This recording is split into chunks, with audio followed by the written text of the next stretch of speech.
श्रीमद्हंस समारंभां सनकादिकमध्यमाम् अस्मदाचार्यपर्यन्तां वन्दे गुरुपरम्पराम्।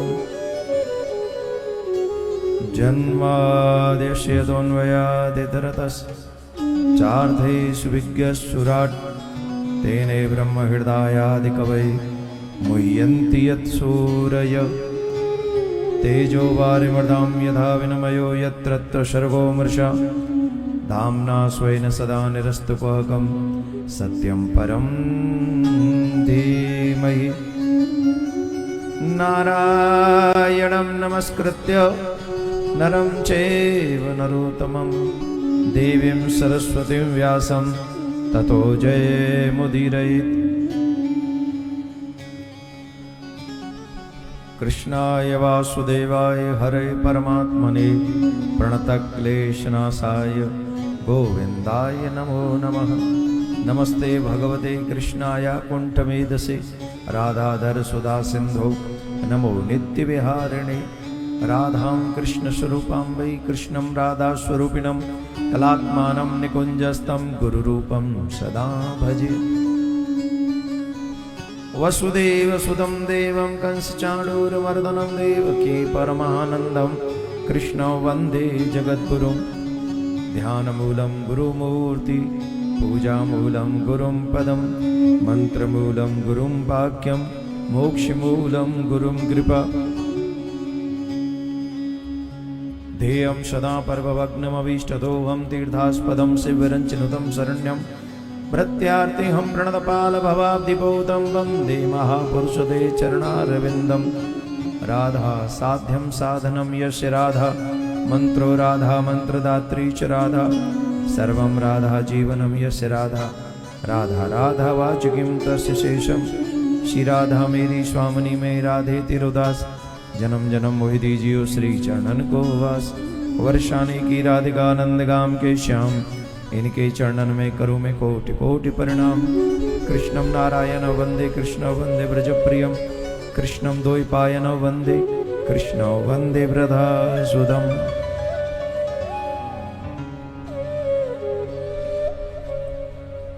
उपस्थित सभी भक्त वृंद, माताएं बहन भाई बंधु बाल गोपाल, अपने अपने आराध्य के हाथ जोड़ेंगे। सभी अपने अपने इष्ट को याद करें, स्मरण करें और सर्वप्रथम विश्व शांति के लिए प्रार्थना करें।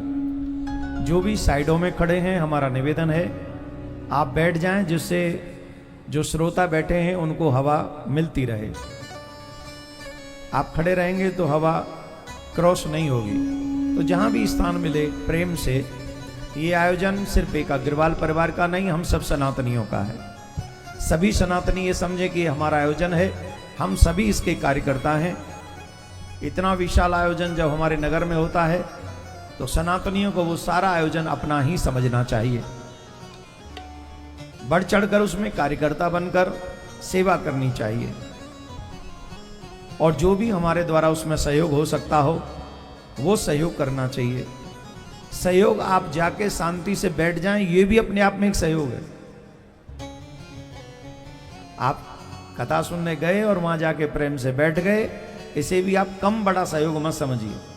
कितने लोग तो ऐसे हैं जो कथा में जाते इसलिए नहीं है कि हमारे तो विपक्ष वाले हैं फलाने ढिमके। अरे कोई व्यक्ति विपक्ष वाला हो सकता है, कथा थोड़ी विपक्ष वाली हो सकती है। भगवान थोड़ी हमारे विपक्ष वाले हो सकते हैं। तो कथा उनकी नहीं है, कथा भगवान की है। ये भाव मन में रखकर अपने द्वारा धर्म को कैसे आगे बढ़ाया जाए, ये प्रयास हम सबका होना चाहिए। अपने आप को बढ़ाने के लिए तो कुत्ता भी आगे बढ़ता है। मैं आगे बढ़ जाऊं ये तो कुत्ते की भी सोच है, तभी वो और कुत्तों पे भौंकता रहता है। लेकिन मेरा धर्म आगे बढ़े, ये सोच सिर्फ मानव की हो सकती है और वो भी अच्छे मानव की हो सकती है और सनातनी की हो सकती है, जो अपनी मैं को भूल के अपने धर्म को आगे बढ़ाता है। और तुम्हारी ताली ऐसे धीरे बज रही है, ये आगे वालों ने तो बजाई भी नहीं है।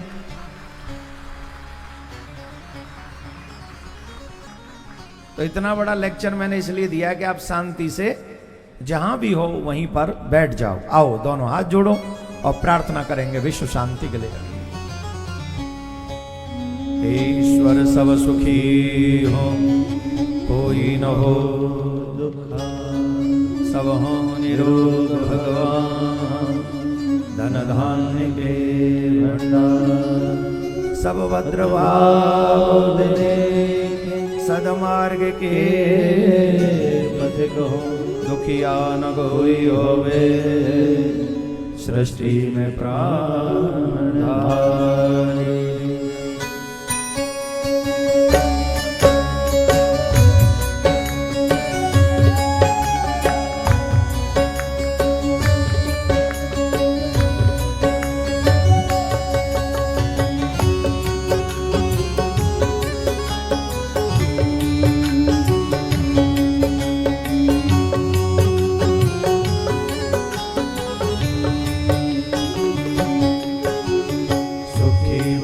संसार सब दुखिया रहे न को, यह अभिलाषा हम सबकी भगवत पूरी हो।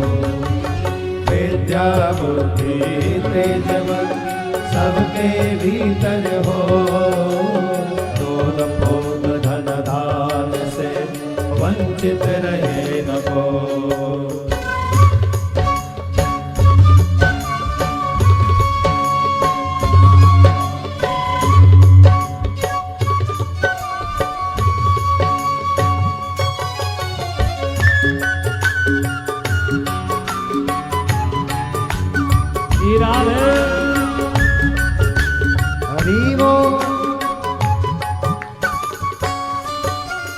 आपकी भक्ति प्रेम से मन होवे भरपूर, राग द्वेष से चित्त मेरा को संभावे, मिले भरोसा आपका हमें सदा जगदीश, आशा तेरे नाम की बनी रहे ममरी।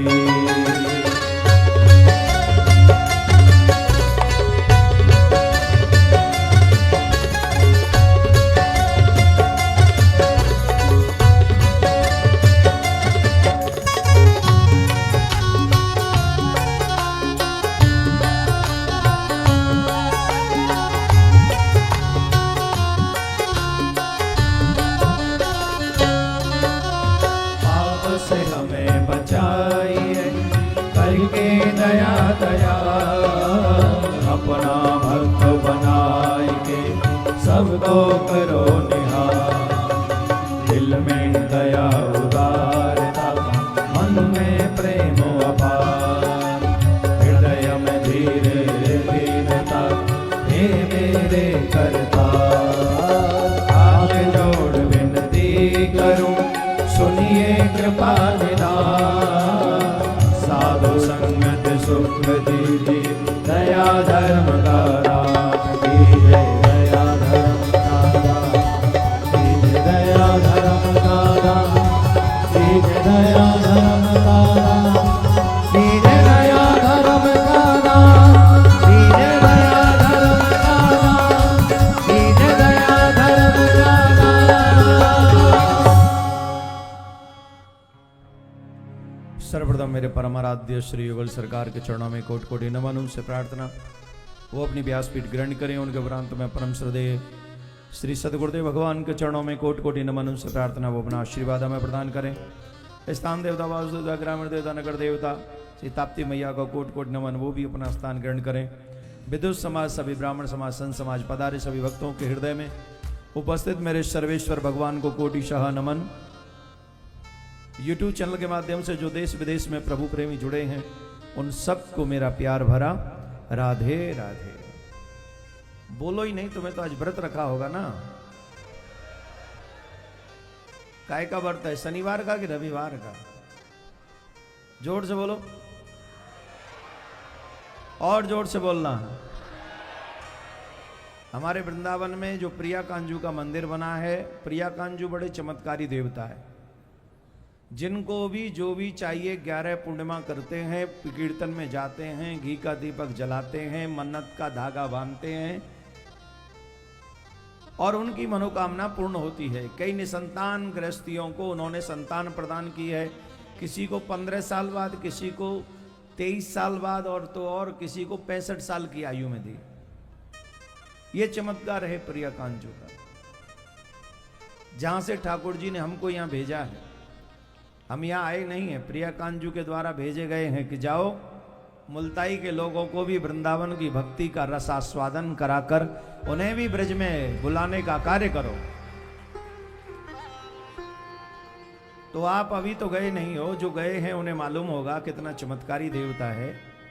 आप दोनों हाथ जोड़िए और यहीं बैठे बैठे उनसे प्रार्थना कीजिए, जो भी आपके दुखड़े हैं, कोई वार्तालाप नहीं, अपने सारे दुखड़े यहीं से बैठ बैठ के उनको नमन करते हुए बोलिए,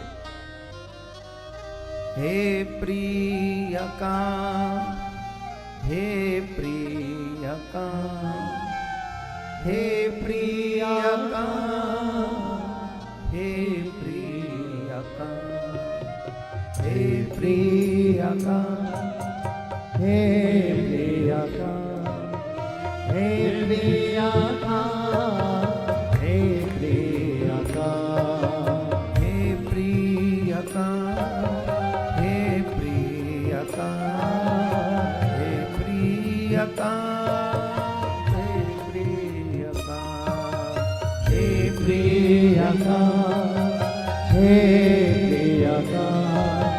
हे प्रियका, हे प्रियका।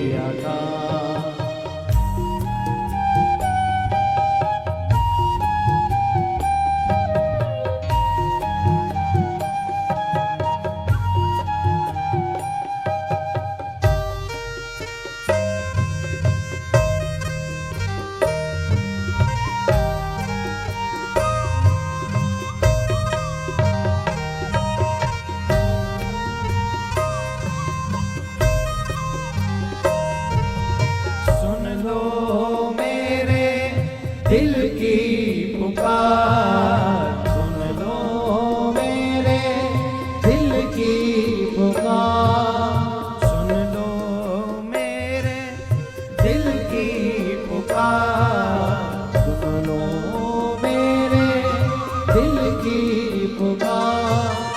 जन्म जन्म हो तेरा मेरा साथ, जन्म जन्म हो तेरा मेरा साथ। हे प्रियका, हे प्रियका, हे प्रियका, हे प्रियका। पुकारिए सब, बोलिए, प्रियका, हे प्रियका, हे प्रियका, हे प्रियका।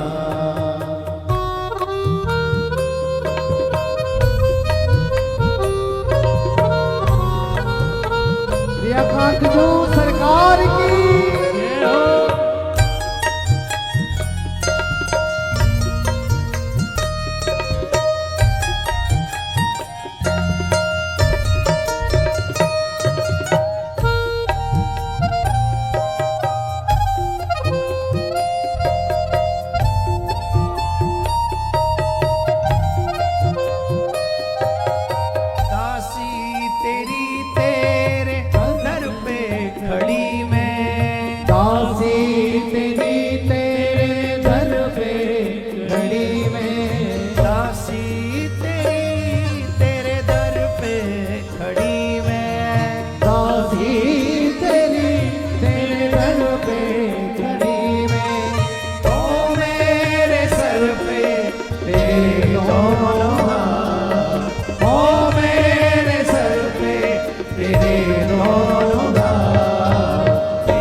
अनाथों के नाथ, हे मेरे स्वामी अनाथों के नाथ, हे प्रियकांत, हे प्रियकांत, हे प्रियकांत, हे प्रियकांत, हे प्रियकांत, हे प्रियकांत, हे प्रियकांत, हे प्रियकांत,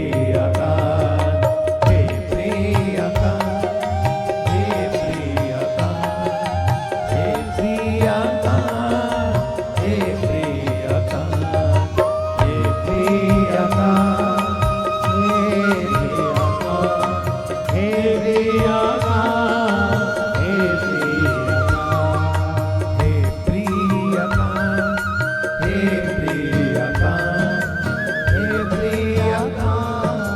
हे प्रियकांत, हे प्रियकांत, हे प्रियकांत, हे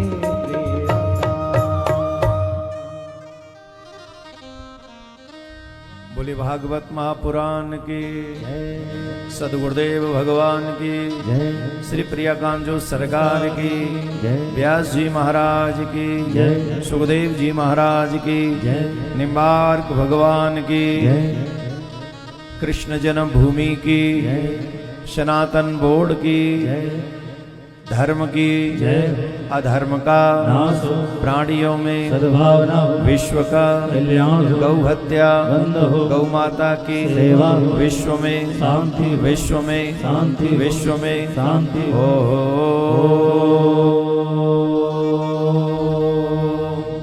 शांति शांति शांति।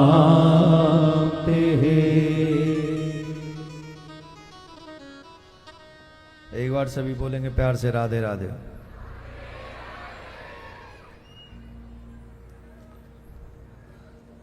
एक बार और बोलेंगे और जोर से बोलेंगे।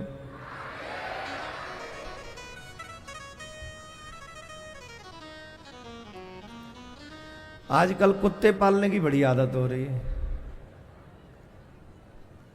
बच्चे पलते नहीं, कुत्ते पालने लग जाते हैं लोग। बड़े बड़े घरों में चले जाइए, कुत्ते पाले जाते हैं। क्या लगता है आपको, हम सही कह रहे हैं गलत कह रहे हैं? जोर से बोलो। बड़े लोगों के घरों में कुत्ते ज्यादा हैं कि गाय ज्यादा हैं? जोर से बोलो। और हमारे ब्रज में कहते कुत्ता मारे वो कुत्ता, कुत्ता पाले वो कुत्ता।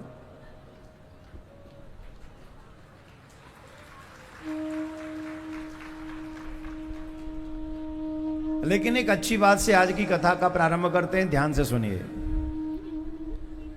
धार्मिक वही है, सनातनी वही है, हिंदू वही है जो हिंदू पुराणों का सम्मान करता है और उनके बताए हुए मार्ग पे चलता है।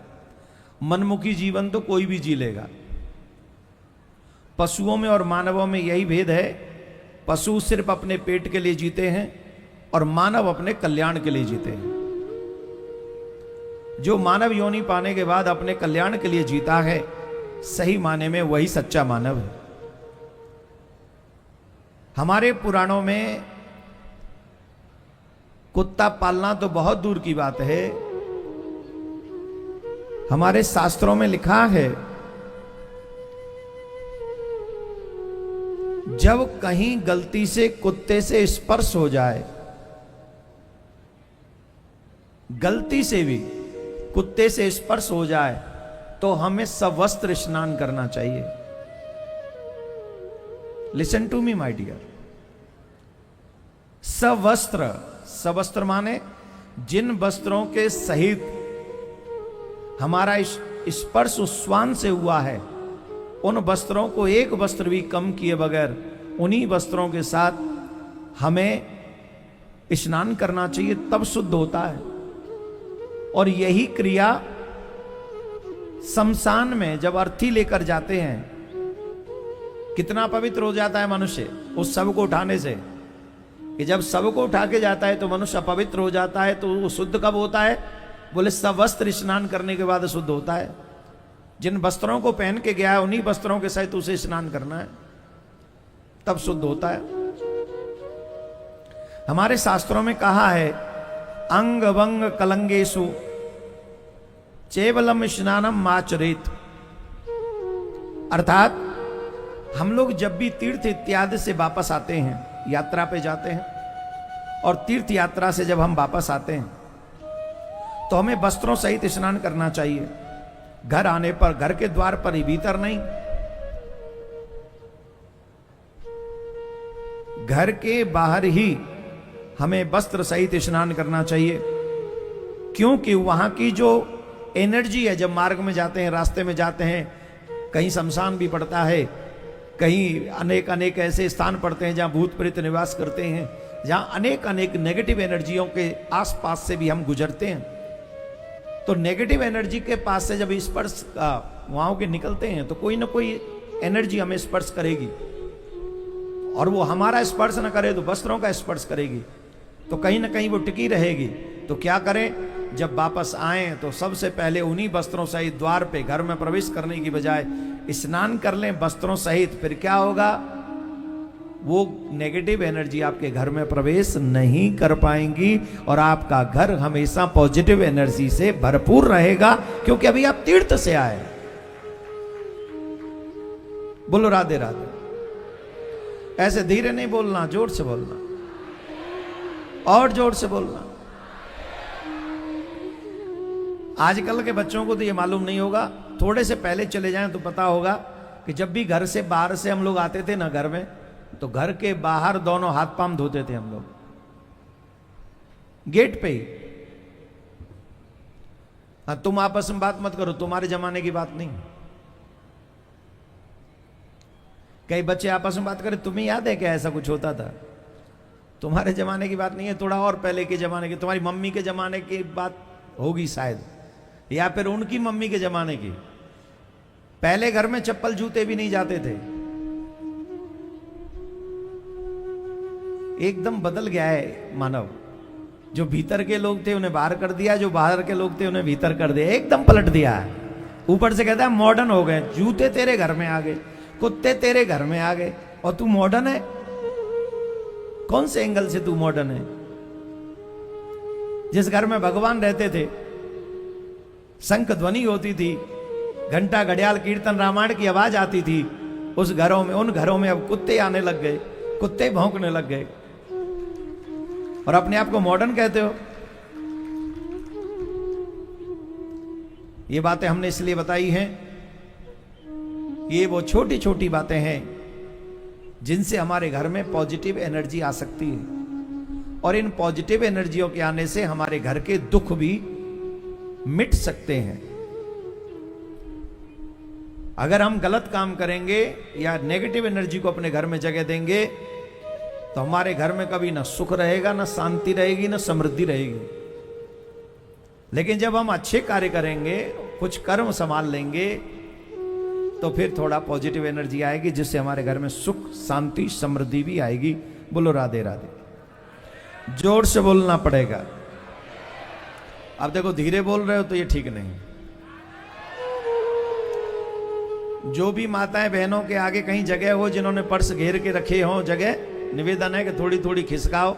हमारे प्रशासन के लोग बहुत आपको व्यवस्था करके बता रहे हैं कि थोड़े थोड़े जो माताएं बहन पीछे की तरफ बैठी हैं, वो अगर आपके आगे जगह हो तो पर्स गोद में रखकर वो जगह, क्योंकि बाहर थोड़ी बिछावट तो बाहर भी की है, लेकिन वहाँ थोड़ी धूप है तो अभी नहीं बैठ सकते, घंटे डेढ़ घंटे बाद वहाँ बैठ सकते हैं। तो आप लोग थोड़ा शांति से, जितनी जगह हो उतनी कवर करके बैठे। पानी की बोतल भी गोद में रख लें। बोलो राधे राधे।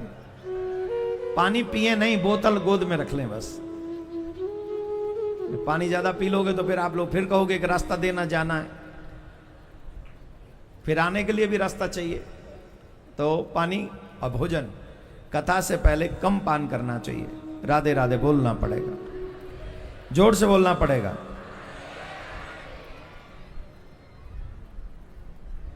भगवान की पावन कथा कल आपने भागवत का महात्म्य सुना। कथा श्रवण करने से क्या मिलता है? जो मनुष्य जिस भाव के साथ कथा सुनता है, उस मनुष्य की वो भावना पूरी हो जाती है। भागवत क्या है? भागवत कल्प वृक्ष है। कल्प वृक्ष का मतलब है उसके नीचे बैठकर जैसी भी कामना आप करोगे वो कामना पूरी हो जाएगी। एक कहानी के माध्यम से इसको समझते हैं।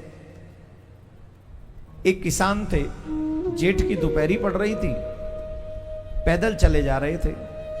दोपहरी के कारण बहुत श्रम हो गया था उनको, उनका पूरा अंग श्रम बिंदुओं से भर गया था, बहुत पसीना बह रहा था, बहुत। अचानक से उनके मन में भाव आया कि अगर कहीं वृक्ष होता तो थोड़ी देर छांव में बैठकर शांति हो जाती। ऐसा भाव आया ही था कि भगवान को दया आ गई और भगवान ने उनके मार्ग में, पूरे रास्ते में कहीं एक वृक्ष नहीं था, कहीं कोई वृक्ष नहीं था, पर उस मार्ग में भगवान ने कृपा करके कल्प वृक्ष से कहा जाओ थोड़ी देर इन्हें विश्राम दे आओ। भगवान भक्तों की सुनते हैं। तो कल्प वृक्ष सामने प्रस्तुत हो गया। कल्प वृक्ष जब सामने प्रस्तुत हुआ, बहुत सुंदर विशाल वृक्ष था, शीतल मंद सुगंध त्रिविध वायु बह रही थी। उसने उस वृक्ष को देखा, किसान ने बड़ा प्रसन्न हुआ, हे भगवान आप बड़े दयालु हो, इतना सुंदर वृक्ष इस बीहड़ में, यहां एक भी वृक्ष नहीं, यही वृक्ष मिल गया। आनंद आ गया प्रभु। उस वृक्ष के नीचे वो बैठ गए। अच्छा, मानव की एक प्रवृत्ति है, एक सुख मिल जाए तो उसे संतुष्ट नहीं होता, होता है? एक इच्छा आपकी पूरी हो गई तो उसके बाद क्या करते हो? दूसरी इच्छा उसी समय कह देते हो, भगवान से ये तो कर दिया, ये और कर देना। अभी तक तो सोच रहा था कि ये भयंकर धूप है, कहीं छाया मिल जाए तो थोड़ी देर विश्राम कर लिया जाए, लेकिन अब उस वृक्ष के नीचे बैठ के बोलने लगे, ये वृक्ष की छाया बड़ी सुंदर है, यहां अगर और ठंडी ठंडी हवा चल रही है, अगर गद्दा तकिया होते तो नींद बहुत अच्छी आती। ये भाव आ गया मन में। अच्छा, उसे पता ही नहीं था कि ये कल्प वृक्ष है, उसे मालूम नहीं था।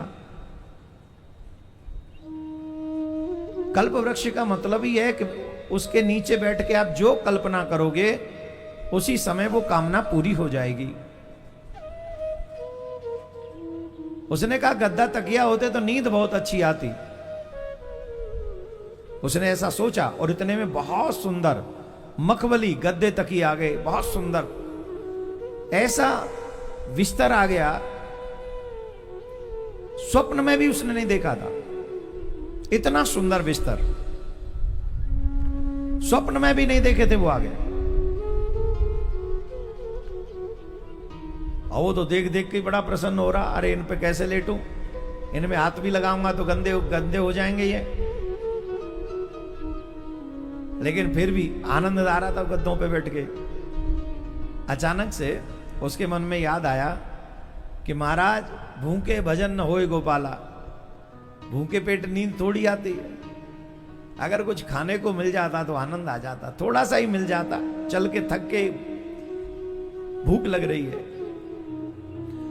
भोजन की कल्पना करी तो 56 भोग 3600 व्यंजन आ गए। उसने दाल रोटी सोची जी, 56 भोग आ गए, 56 भोग पेट भर के खाया। और शीतल जल, इतना शीतल तुम्हारे फ्रिज में भी नहीं। वैसे फ्रिज का पानी कम पिया करो, फ्रिज का पानी आपकी सेहत खराब करता है। फ्रिज का पानी पीने वालों का स्टमक जो है, कंडीशन जो है वो ठीक नहीं रहती है, इसलिए मटके में ठंडा पानी करके पियो। हम बोल ही रहे, हमें पता है मानेगा कोई नहीं, बोले सही चल रहा है अभी तक, मान लेंगे उनके लिए लाभदायक।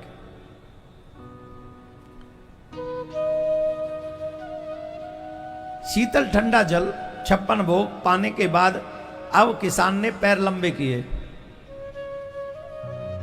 अब जैसे ही पैर लंबे किए तो अचानक से याद आया, ये चारों तरफ बीहड़ बीहड़ है, यहां कोई न मानव की जात में अकेला हूं, कहीं ऐसा ना हो कोई शेर आए और खा जाए। कोई शेर आए और खा जाए, उतने में ही शेर आया और खा गया। अभी तक ये 56 भोग खा रहे थे, अब शेर को 56 भोग मिल गया, वो खा गया, समाप्त हो गई लीला। अब आप कहेंगे इसका मतलब क्या है? अब ईमानदारी से सोचो, गलती किसकी है? शेर की गलती है या कल्प वृक्ष की गलती है या उस यात्री की गलती है? बोलो। अरे भाई, जब तुमने गद्दा तकिया की कल्पना की, मिले कि नहीं मिले? जब तुमने भोजन की कल्पना की, भोजन मिला कि नहीं मिला? जवाब दो। तो फिर शेर की कल्पना करने की क्या जरूरत थी? कुछ और ही मांग लेते कि घर पहुंच जाऊं, मंजिल पे पहुंच जाऊं। यही मांग लेते कि यही महल बन जाए, यही मांग लेते थे नहीं सिक्योरिटी बढ़ जाए कि शेर आके भी मुझे कुछ न कर सके। जब आपको मालूम है कि मेरी हर इच्छा पूरी हो रही है, तो आपको वही मांगना चाहिए जो आपके लिए मंगलमय हो। सोचना भी नहीं चाहिए मंगलमय। तो अंग्रेजी में कहते हैं be positive, don't be negative. Negative सोच भी तुम्हारी नहीं होनी चाहिए। पॉजिटिव सोच होगी तो तुम पॉजिटिव काम करोगे, पॉजिटिव काम करोगे तो तुम्हें पॉजिटिव मंजिल भी मिलके ही रहेगी। कोई भी तुम्हारा कार्य सिद्ध पहले कर्म में आता है, विचार में आता है। पहले विचार में आता है, फिर कर्म में आता है और फिर सफलता में आता है। और विचारों में आपने नेगेटिव एनर्जी पाली हुई है तो कैसे पॉजिटिव चीजें मिल जाएंगी तुमको? आप भागवत कल्प वृक्ष के नीचे विराजमान हैं। इनसे आप जो मांगेंगे सो मिल जाएगा। जो माने जो, क्या मिल सकता है? बोले दरिद्रस्य क्षय रोगी निर्भाग्य पाप कर्मवान अनपथ्यो मोक्ष कामाम शृणो याच कथाम्य माम। अगर दरिद्री हो और वो कथा सुने और धन की इच्छा करे तो उसकी दरिद्रता नष्ट हो जाएगी। कोई रोगी हो और रोग को, सारे लोग मुझसे पहले पहुंच गए। मैं भी ऑन टाइम था ना, ऑन टाइम था ना, 2 मिनट लेट था। वैसे मैंने 3 मिनट लेट हो गया। बोला था मैंने 3:29 मैं पहुंचा 3:32 पे। अब वो मेरी गलती नहीं, मिलने वाले पहुंच गए थे वहां। It's not my fault. अगर वहां मिलने वाले नहीं पहुंचते, वो आप ही के क्षेत्र के लोग, तो मैं 3:29 पे ही होता। लेकिन 3 मिनट लेट आया हूं तो 3 मिनट लेट छोड़ूंगा भी, छोड़ूंगा नहीं 3 मिनट पहले। 6:35 तक कथा सुनाता रहूंगा, 2 मिनट और एक्स्ट्रा। क्यों? जिसके नाम की रोटी खाई है, भागवत के नाम की, ठाकुर जी की कथा की, उस नमक को तो पूरा सफल करके जाना है। कहीं ठाकुर जी ने कहे कि तूने काम चुराया था। दुनिया के काम में कमी हो जाए तो हो जाए, पर ठाकुर के काम में कोई कमी नहीं होनी चाहिए। ठाकुर जी का काम है, राधे राधे बोलना पड़ेगा। अब धीरे बोल रहे हो, बात अच्छी नहीं। तो मेरे भाई बहन, आपकी ये बात बहुत अच्छी लगी कि मुझसे पहले आप लोग, ऑलमोस्ट लोग आ गए थे। यही श्रोताओं का लक्षण होना चाहिए कि हमसे 1 सेकंड की भी कथा छूटनी नहीं चाहिए। व्यास जी से पहले हम पहुंच जाएं।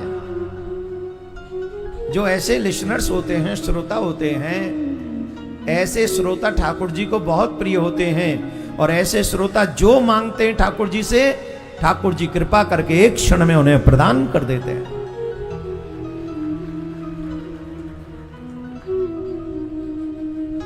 दरिद्रस्य क्षयी रोगी निर्भाग्य पाप कर्मवान अनपथ्यो मोक्ष काम शृणोयाच कथाम्य माम।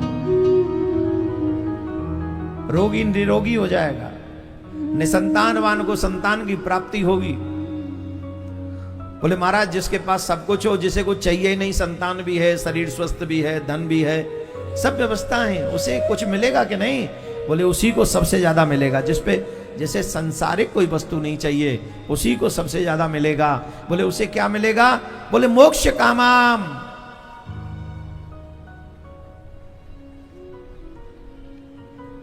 जन्म जन्म मुनि जतन कराही, अंतराम कही आवत नाही।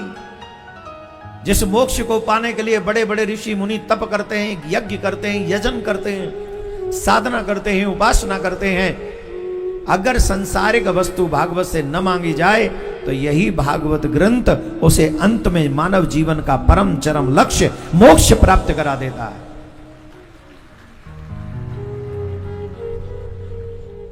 क्या भाग्य का वर्णन कौन करेगा? एक तो है उस किसान की तरह 56 भोग मांगो, गद्दा रजाई मांगो, तकिया मांगो, और क्या करें? बोले फिर शेर की कामना करो, काल रूपी शेर आएगा और हमें खा जाएगा। एक यह है कि हमें आपसे कुछ चाहिए ही नहीं, निष्काम भाव से भागवत सुनो, फिर क्या मिलेगा? बोले उन्हीं को सबसे ज्यादा मोक्ष की प्राप्ति, मानव जीवन का परम चरम लक्ष्य उन्हें प्राप्त हो जाएगा। बोलो राधे राधे। हरि जी हम हैं बस तुम्हारे, हरि जी हम हैं बस तुम्हारे, हरि जी हम हैं बस तुम्हारे, हरि जी हम हैं बस तुम्हारे। कोटि कर्म करे इस दुनिया में, कोटि कर्म करे इस दुनिया में, कोटि कर्म करे इस दुनिया में, कोटि कर्म कर इस दुनिया में। हम तो प्रभु जी, हरे प्रभु जी, प्रभु जी, प्रभु जी हम हैं बस तुम्हारे, हरे जी हम हैं बस तुम्हारे, प्रभु जी हम हैं बस तुम्हारे, प्रभु जी हम हैं बस तुम्हारे। इस भाव से कथा सुनो कि मैं गोविंद का हूं और गोविंद मेरे हैं। निश्चित तौर पर अधिक मास में सुनने जा रहे आप लोग सब ये कथा आपके जीवन के लिए अंतिम लक्ष्य को प्राप्त कराने वाली सिद्ध होगी। ये एक ब्रजवासी ब्राह्मण आपसे विश्वास के साथ कह रहा है।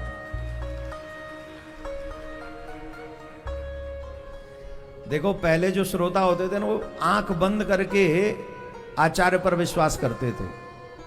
आजकल अपना बहुत विवेक इस्तेमाल करते ही करें कि नहीं, भागवत में लिखा है वो सही है कि नहीं। देखो अगर बचनों पे विश्वास न हो ना तो पहले भागवत स्वाध्याय करो, पढ़ो। और वेद व्यास जी से ज्यादा विद्वान तुम नहीं हो। हम तो खैर कुछ भी नहीं है, हम तो कंकड़ भी नहीं है, पर तुम भी ज्यादा अगर बुद्धिमान हो तो वेद व्यास जी जैसे तो नहीं हो। तो कम से कम जो हमारे अनुभवी हो, भगवत चिंतनशील हो। देखो आपके प्रदेशों में सरकार बदलती है, प्रशासन के लोग तुम ही रहते हैं। क्यों रहते हैं? इनको एक ही बात कहनी होती जाके, सर हम क्या करें, हमें तो ड्यूटी करनी। तो नेता वाले वही मान जा, हाँ सर बस ठीक है आगे से सावधान, हाँ सावधान रहेंगे सर, 5 साल तुम्हारे लिए सावधान रहेंगे, 5 साल उनके लिए सावधान रह जाएंगे, 5 साल और कोई बदलेगी उनके लिए सावधान हो जाएंगे। इससे अधिकारी तो हो सकते हो, लेकिन सच्चे पार्टी भक्त नहीं हो सकते। Am I right or wrong? हमारा हाल यही है। कितने लोग जाके हिंदू अजमेर में चादर चढ़ा रहे हैं, उन लोगों से ज्यादा चादर चढ़ा रहे हैं हम लोग। हाँ जी कि ना जी? और जबकि चिश्ती का इतिहास भी नहीं पता हमें क्या है। वो जिस पे चादर चढ़ा रहे हैं उस चिश्ती का इतिहास क्या है, उसने क्या क्या किया है हमारी बहन बेटियों के साथ, हमें मालूम नहीं है। और ऊपर से हम लोग फेसबुक पे देखो ऐसा तिलक लगा के भगवा डाल के ऐसे समझो जैसे हमसे बड़ा हिंदू कोई है ही नहीं, शिवाजी के बाद हमारा ही नाम है। आर्टिफिशियल कहीं के। हिंदू दिखना नहीं है, हिंदू बनना है। हिंदू दिखने में और हिंदू बनने में जमीन आसमान का अंतर है। जो हिंदू होगा वो अपने लिए नहीं, अपने धर्म के लिए अपनी जान दे देगा, वो इतना सच्चा हिंदू होगा। आजकल वो जो भगवा गमछा डालते ना, हम इसलिए डालते हैं या तो हमें निगम पार्षद का चुनाव लड़ना होगा या एमएलए का या एमपी का। और जिस दिन एमएलए एमपी बन के चुनाव बन के जीत गए, लड़ गए, तो समझ लो हम हिंदुत्व जीत गया। और हार गए तो बोले भाई हिंदू एकजुट नहीं, हार गए। आज हिंदुओं ने हिंदुओं को जिताया है, तो हिंदुओं को हिंदुत्व को जिता देना चाहिए। अगर हिंदू हिंदुत्व को जिताएगा तो पहला काम करेगा गौ हत्या बंद करेगा, दूसरा काम करेगा मंदिरों के सरकार के अतिक्रमण से हटा देगा, तीसरा काम करेगा सारा हिंदू इकट्ठा होकर कृष्ण भूमि में मंदिर का निर्माण करेगा, और चौथा और सबसे अहम काम क्या करेगा, ऐसे कानून लाके खड़ा कर देगा जिन कानूनों के बाद कभी भी इस देश में हिंदुओं को, उनकी बहन बेटियों को हजारों वर्ष तक कोई खतरा ना रहे। यह है हिंदुत्व के लिए काम करना, यह है विजय। करके दिखाओ, ऐसा काम करो तो जाने के हिंदू जीत गया। कौन कौन चाहता है ये काम होने चाहिए? ये काम हिंदुओं के कि देवकी नंदन के? बोलो, जोर से बोलो, किसके? जोर से बोलो, किसके? अभी सरकारें किन की हैं? गौ हत्या रुकी क्या? कृष्ण भूमि बनी क्या? बहन बेटी सुरक्षित हुई क्या? मंदिर सरकार से मुक्त हुए क्या? हम तो प्रार्थना करते हैं जल्दी से काम हो जाए और किसी भी तीर्थ में शराब और मांस न मिले, सारे तीर्थ भी सुरक्षित हो जाएं।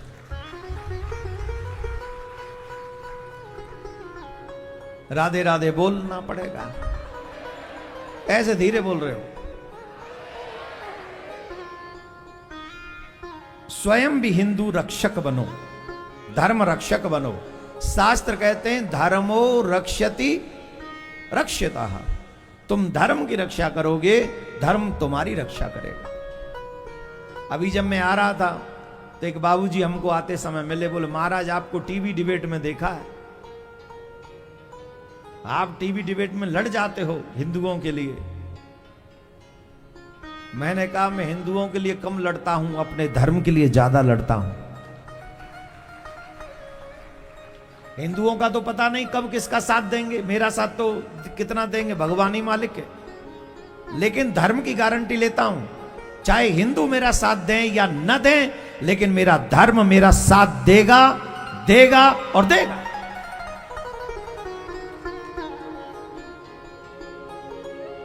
शास्त्र कहते हैं धर्मो रक्षति रक्षिता। तुम धर्म की रक्षा करो, धर्म तुम्हारी रक्षा करेगा। और किसी भी हिंदू को अगर ये लगता है कि मुझे सच्चा हिंदू बनना है, तो उसे पहले अपने पुराणों की जानकारी होनी चाहिए, गीता की जानकारी होनी चाहिए, और जिसके लिए वचन दिया गया वो वचन का निर्वहन आप करिए। फिर देखिए आप सुरक्षित, आपका देश सुरक्षित, आपका धर्म सुरक्षित, आपकी आने वाली पीढ़ी सुरक्षित हो जाएगी, और इसका श्रेय आपको जाएगा। राधे राधे बोलना पड़ेगा।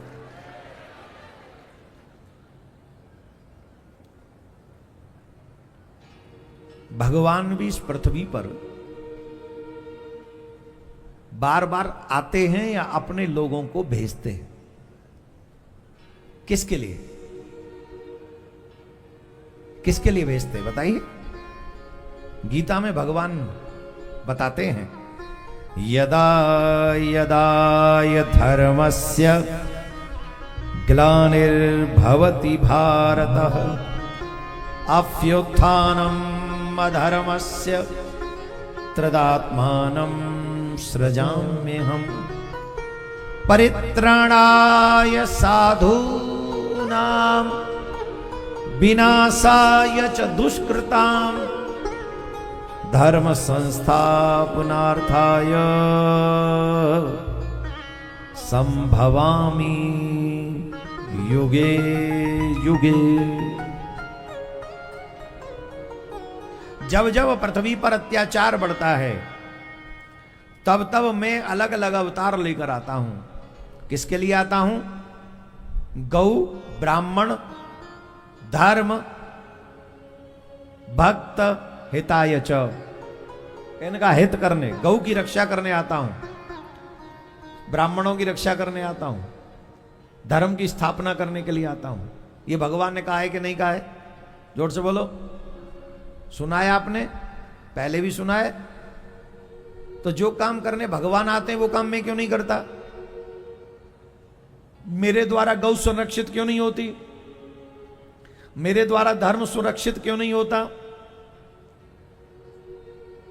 मेरे द्वारा समाज की धर्म का प्रवाह क्यों नहीं होता? सिर्फ मेरा पेट मेरा पेट मेरा पेट मेरा पेट मेरा पेट। अरे पेट है कि समुद्र है? भरता ही नहीं।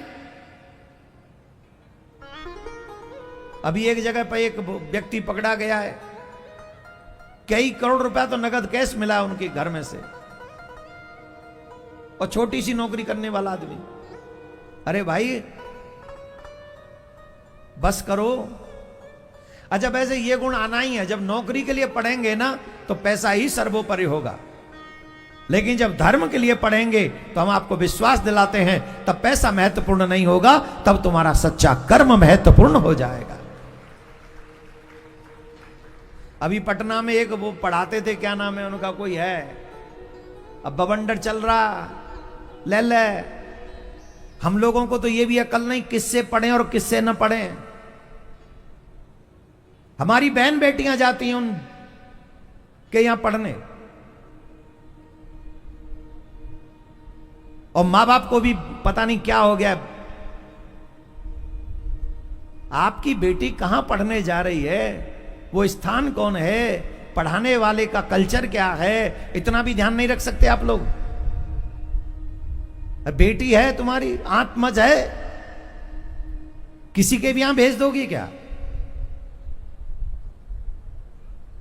ऐसे लोगों के यहां पढ़ाने से लाख गुना अच्छा है कि घर में बेटी बैठे और घर में ऑफलाइन पढ़े।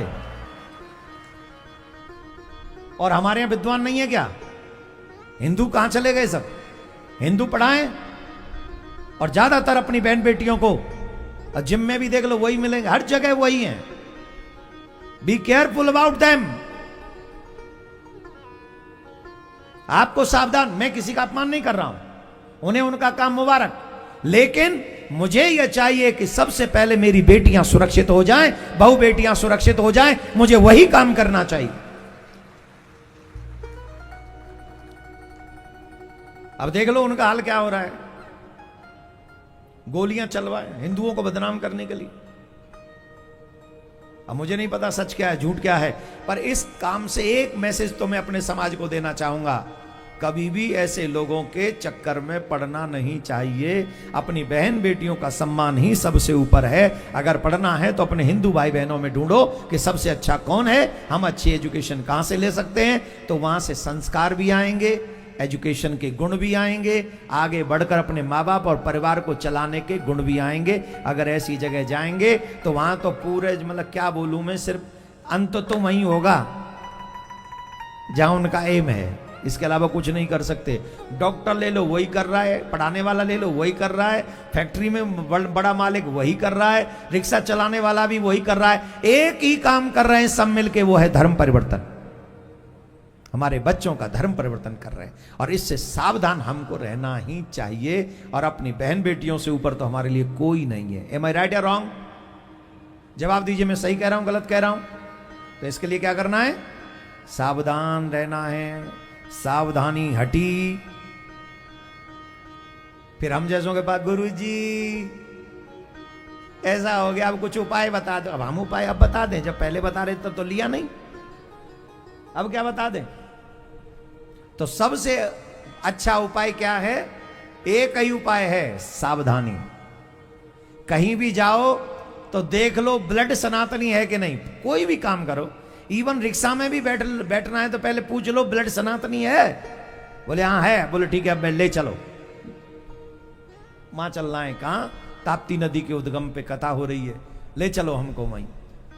और जब पता लगे कि ब्लड सनातनी नहीं है, चाहे पैदल जाना पड़ जाए, पर ऐसे लोगों के सानिध्य में मत रहो जो कभी भी तुम्हारी बुद्धि को विपरीत दिशा में ले जाएं, उनसे सावधान रहना।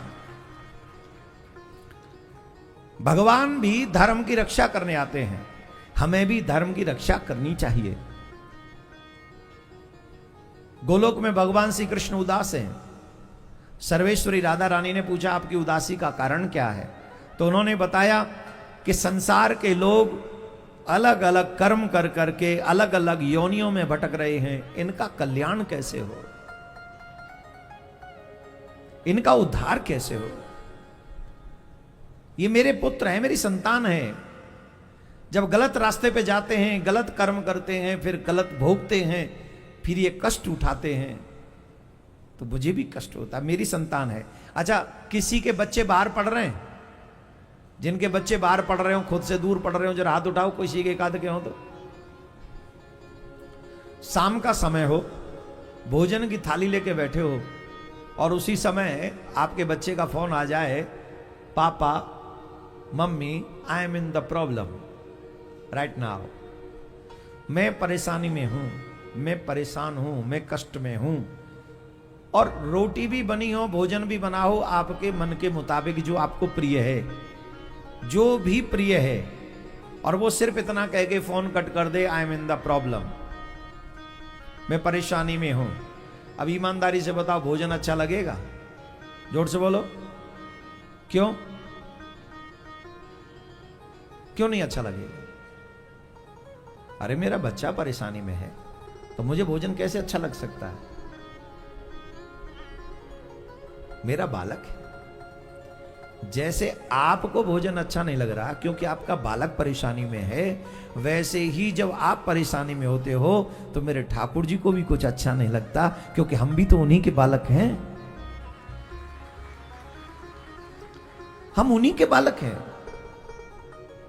वो भी यही चाहते हैं कि मेरे बालक प्रसन्न रहें, लेकिन वो पिता होने के साथ साथ जज भी हैं। और मां पार्वती आपस में संवाद कर रहे थे, और संवाद के बीच में चर्चा हो रही थी कथा की। किसकी? जोर से बोलो, कथा के। मां पार्वती कह रही थी ये कथा आप हमें सुना दो। शंकर भगवान कह रहे हैं हम ये कथा तुमको नहीं सुना सकते। बोले क्यों? बोले ये कथा हम इसलिए नहीं सुना सकते क्योंकि कथा, इस कथा को सुनने का सब कोई अधिकारी नहीं है। ध्यान से सुनिए, जो आपको कथा मिल रही है, ये पैर थोड़े पीछे कर लो। व्यासपीठ की तरफ कभी पैर नहीं करने चाहिए, भगवान की तरफ कभी पैर नहीं करने चाहिए, माता पिता की तरफ कभी पैर नहीं करने चाहिए, गुरु संत महात्माओं की तरफ कभी पैर नहीं करने चाहिए। जैसे ही पैर हम उनकी तरफ करते हैं, उसी समय हमारे सत्कर्म नष्ट हो जाते हैं। किन की तरफ? मम्मी पापा की तरफ। आजकल बच्चों को पता ही नहीं, मम्मी पापा के सिराने नहीं बैठना चाहिए। मालूम आपको? जिधर तकिया रखी रहती है और जिधर पिताजी का, माताजी का सिर हो, दादा दादी का सर हो, नाना नानी का सर हो, कभी भी उधर नहीं बैठना चाहिए। तो किधर बैठे? जिधर दादा दादी, नाना नानी, मम्मी पापा के पैर हों, उधर बैठना चाहिए। ये प्रसंग आता है जब रावण मर गया था ना, मरने वाला था, बाणों से मूर्छित कर दिया था, तो भगवान श्री राम ने लक्ष्मण जी को कहा कि रावण बहुत नीतिज्ञ था, जाओ कुछ सीख के आ जाओ, ब्राह्मण देवता तो हैं, कुछ सीख के आओ।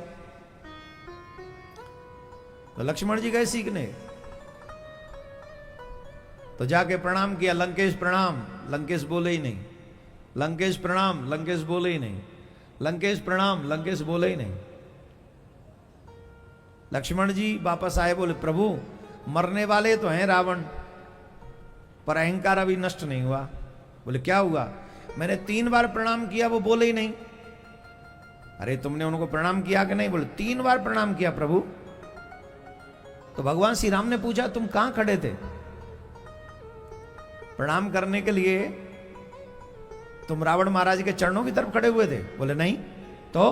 बोले सिरहाने की तरफ खड़े हुए थे। बोले यही तुम्हारी गलती है, तुम ये क्यों भूल रहे हो कि चाहे रावण शत्रु है पर है तो ब्राह्मण देवता ही है, और फिर तुम सीखने गए हो वहां, सिखाने तो गए नहीं हो, सीखने गए हो। एक तो वो ब्राह्मण, ऊपर से शिक्षक, और तुम सीखने गए हो, और पैरों की तरफ खड़े होके तुम्हें प्रणाम करना चाहिए।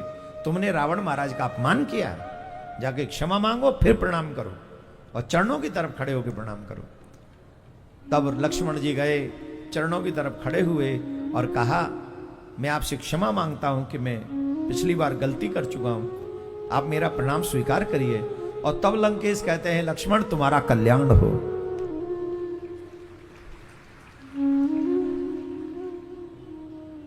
शत्रु भी हो तो रावण जैसा, राम जी जैसा, शत्रुता में भी मर्यादा, ये मर्यादा है। आज व्यक्ति रिश्तों में भी मर्यादा नहीं रख रहा है, शत्रुता की तो बात ही छोड़ दो।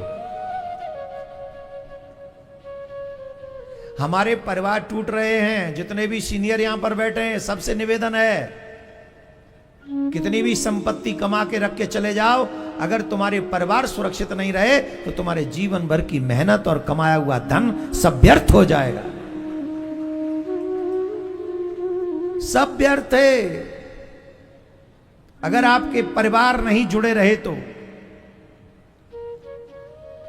अपने बच्चों को नशेबाज होने से बचा लो, अपने परिवारों को टूटने से बचा लो। और अगर आपके परिवारों को टूटने से कोई बचा सकता है तो हम विश्वास से कहते हैं रामायण और भागवत ही बचा सकती। ये मॉडर्न कॉन्वेंट स्कूल नहीं बचा सकते आपके बच्चों को।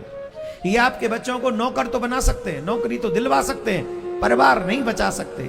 कॉन्वेंट स्कूलों में हमारी बहन बेटियों को अननोन के साथ नाचने के लिए कहा जाता है और कहते हैं ये एक्टिविटी है स्कूल की। बोलिए मैं गलत कह रहा हूं तो बोलिए। बेटी आपकी और डिसाइड टीचर करेंगे किसके साथ नाचेगी, और मम्मी पापा क्या कर रहे हैं, ताली बजा रहे हैं, वीडियो बना रहे हैं, देखो कितना अच्छा प्रोग्राम है। किसने तुम्हें मां बाप बना दिया भाई? कहां से बन गए मां बाप? तुम्हें खुद में यह संस्कार नहीं है कि वो तुम्हारी बेटी है और उसके सम्मान के लिए तुम्हें खड़े होना चाहिए और उसको कहना चाहिए कि मेरी बेटी स्कूल में नहीं नाचेगी।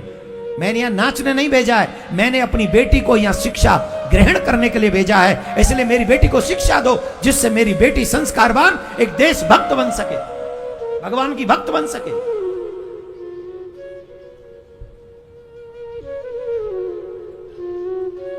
बेटे 500 बिगड़ जाएं तो भी समाज का उतना नुकसान नहीं करेंगे, और बाप पे कोई फर्क नहीं पड़ता ज्यादा बेटा बिगड़ जाए तो। बेटी के सम्मान पे इतनी सी भी बात आ जाए ना, अपने प्राण तक त्याग देता है पिता। तो इसलिए कॉन्वेंट स्कूल वाले ये डिसाइड नहीं कर सकते कि मेरी बेटी नाचेगी कि नहीं नाचेगी। मैं फीस दे रहा हूं, मेरी बच्ची नाचेगी नहीं, शिक्षा अटेंड। ये हर हिंदू के मन में होनी चाहिए बात, हर सनातनी के मन में होनी चाहिए बात। लेकिन कहां है क्या? जवाब दो। सबसे ऊपर पैसा है। इंस्टाग्राम उठा के देख लो क्या कर रहे हैं आजकल के बच्चे, फेसबुक उठा के देख लो क्या कर रहे हैं आजकल के बच्चे। मैं यहां सबसे नहीं कह रहा हूं, पर परिवार टूटने के मार्ग पे जा रहे हैं। उन्हें अगर बचाना है तो दो ही मार्ग हैं, एक रामायण का ज्ञान उन्हें बचाएगा, रामायण की मर्यादा उन्हें बचाएगी, और भागवत का संपूर्ण ज्ञान उन्हें बचा लेगा। इसलिए अपने बच्चों को रामायण और भागवत का स्वाध्याय करवाओ। आग्रह मेरा आप सबसे। ये जो कथा आप सुन रहे हो, इस कथा को मां भगवान भोले बाबा मां पार्वती को नहीं सुना रहे। मां पार्वती कह रही है मुझे कथा सुना दो, मुझे कथा सुना दो। मां पार्वती कह रही है, शंकर भगवान कह रहे नहीं, ये कथा हम सबको नहीं सुना सकते, पर मैं तो आपकी पत्नी हूं, मुझे तो आप सुना सकते हैं। तब मां की बात सुनकर शंकर भगवान कहते हैं, देवी हम तुम्हें ये कथा इसलिए नहीं सुना रहे हैं कि अगर हम तुम्हें कथा सुनाने लगे तो वो लोग भी सुन लेंगे जो अनधिकारी हैं। देखो यहां जो चल के आए हैं ना, वो जरूर कथा सुनना चाहते होंगे, लेकिन ये स्पीकर शायद शहर में भी लगवाए, स्पीकर लग रहे हैं ना शहर में। अब एक आध का मन नहीं होगा, उसके भी कान में पड़ रही होगी।